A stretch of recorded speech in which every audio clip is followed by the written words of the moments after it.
ओम सूर्याय नमः। करुणाकर मे देवः गृहणाध्य नमस्तुते। सभी देशवासियों को महापर्व छठ की अनंत शुभकामनाएं। साथियों, छठ वाकई हमारे भारतीय संस्कृति को एक बहुत ही वैश्विक पहचान दिला रहा है। आप जानना चाहेंगे कि इस छठ का इतिहास क्या है, इसका महत्व क्या है, पौराणिक, आध्यात्मिक और वैज्ञानिक महत्व क्या है, इस महापर्व छठ की कौन सी पौराणिक कथाएं हैं, हम इसे कैसे करेंगे और इसका क्या महत्व है। मैं डॉक्टर एस.बी. तिवारी आज आप लोगों को छठ की बारे में बहुत ही महत्वपूर्ण जानकारी दूंगा और आप मेरे एक एक बात को ध्यान से सुनिए। निश्चित रूप से ये जो महापर्व छठ है इस पर आपको बहुत ही विशिष्ट जानकारी मिलेगी। साथियों, सबसे पहले हम जानते हैं कि ये छठ होता क्या है। छठ साथियों सूर्य देवता को अर्पित एक ऐसा उपासना है, एक ऐसा पर्व है जिसको हम करके और अपने तन मन को निर्मल बना सकते हैं और इसके साथ ही साथ जो आत्मीय संतुष्टि ले सकते हैं। अगर बात हम इसके इतिहास की करें तो ज्यादातर लोगों के दिमाग में ये बात है कि ये छठ जो है पूर्वांचल और खास तौर से बिहार के लोगों का त्योहार है। ऐसा नहीं है।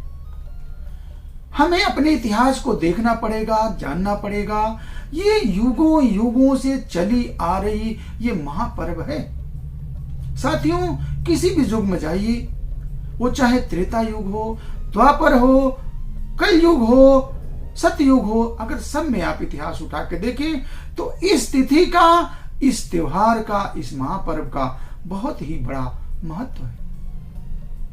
सनातन काल से ही, वो चाहे प्रभु श्री राम जी का दौर हो, श्री कृष्ण जी का दौर हो, महाभारत का दौर हो, सब में ये त्योहार, ये महापर्व मनाया गया।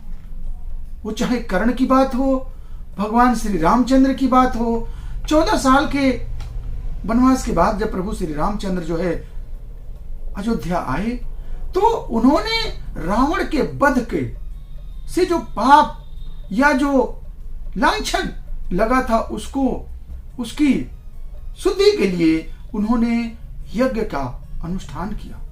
माता सीता ने के द्वारा उस यज्ञ को कराया गया और वो तिथि थी खष्टी।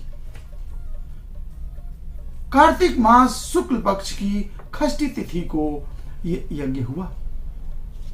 तो चूंकि इसमें भी सूर्य की उपासना की गई, चूंकि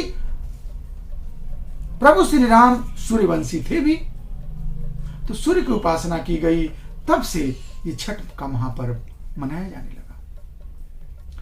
दूसरी किंवदंती यह है, दूसरी पौराणिक कथा यह है कि जब महाभारत काल में कर्ण जो है उपासना करता था, कर्ण सूर्य देव की उपासना करता था और वो गंगा में, जल में खड़े होकर के और देर देर तक सूर्य की उपासना करते थे। इसलिए भी छठ का पर्व मनाया जाने लगा।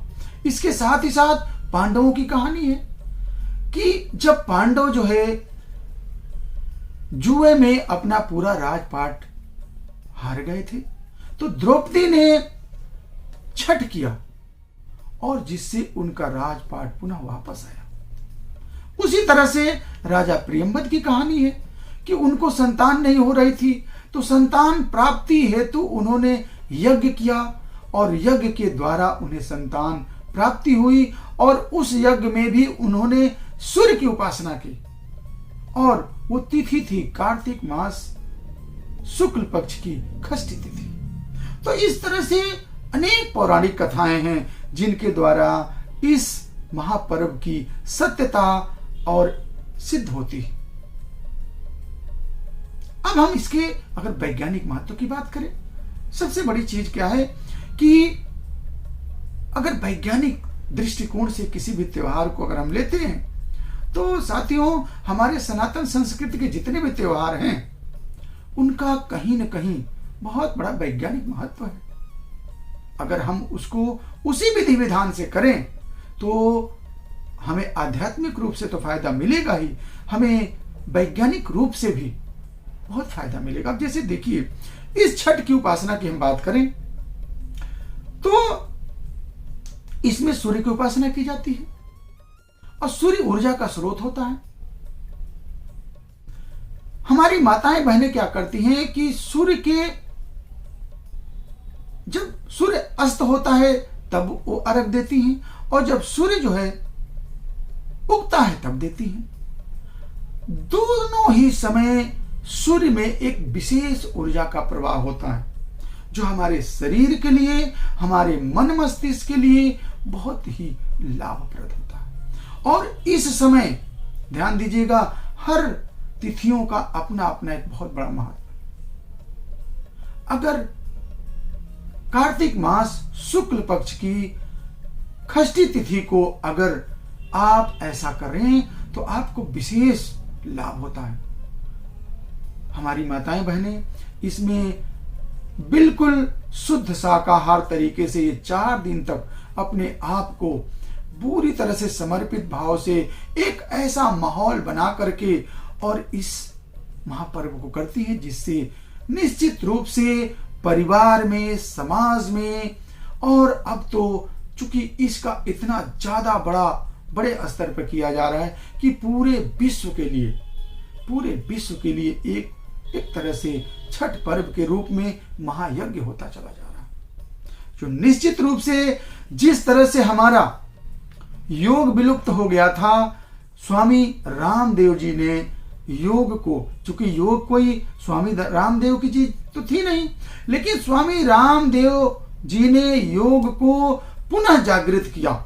उसी तरह से इस छठ रूपी महापर्व को आज पूर्वांचल वासियों ने, खास तौर से बिहार के लोगों ने जागृत करके पूरे विश्व को जगाया, और जगा करके हमारी भारतीय संस्कृति को जो एक बहुत ऊंचाई देने की कोशिश की जा रही है, और जिस तरह से हमारे देश के सरकार और सभी लोग इसका भरपूर जो है समर्थन कर रहे हैं, ये निश्चित रूप से आने वाले समय में हमारे भारतवर्ष के लिए एक बहुत ही शुभ संकेत है। साथियों, ये त्योहार वाकई बहुत ही पवित्र और बहुत ही अनुपम त्योहार है। इसमें सबसे बड़ी चीज क्या होती है, इसमें हम सूर्य की उपासना करते हैं, और उपासना से हमारे अंदर क्या होता है कि बल, बुद्धि और एक अत्यंत ही अलौकिक सामंजस्य स्थापित होता। खास तौर से इसमें मान्यता है कि हमारी माताएं बहनें जब इसको करती हैं तो उन्हें पुत्र रत्न की प्राप्ति होती है। निश्चित रूप से साथियों, सूर्य चूंकि ऊर्जा का स्रोत है, और जब हमारे शरीर में ऊर्जा का भंडार रहेगा तो निश्चित रूप से आपको पता होगा कि मैं एक चिकित्सक होने के नाते बता रहा हूं कि ऊर्जा जब तक आपको नहीं रहेगी तो आपको किसी भी कार्य में असुविधा होगी, किसी भी कार्य को आप नहीं कर सकते। तो ये निश्चित रूप से ये छठ का महापर्व हमें पुत्र रत्न की प्राप्ति से लेकर के पुत्र के देखभाल, और ये पूरे कह लीजिए कि हमारी भारतीय संस्कृति और हमारे जीवन के लिए अत्यंत ही महत्व का त्योहार है। अतः हम सभी मिलजुल करके और इस त्योहार को मनाएं। ये किसी जाति का, किसी धर्म का, किसी स्थान का, ये किसी व्यक्ति का त्योहार नहीं है, हम सभी भारतवासियों का त्योहार है। और हम भारतवासी जब इसे अच्छे से मनाएंगे तो दुनिया हमसे प्रेरणा लेगी, और निश्चित रूप से भारत हमारा विश्व गुरु बनेगा। तो साथियों, पुनः मैं आप सभी देशवासियों को छठ पर्व की बहुत बहुत शुभकामनाएं देता हूं। और चलते चलते आपको देखिए, इस छठ पर्व को हमारी माताएं बहनें, और खास तौर से जो इसमें जो गीत गाए जाते हैं, इन गीतों के द्वारा इसको और भी मतलब कह लीजिए कि हृदय को छूने वाला बना दिया जाता है।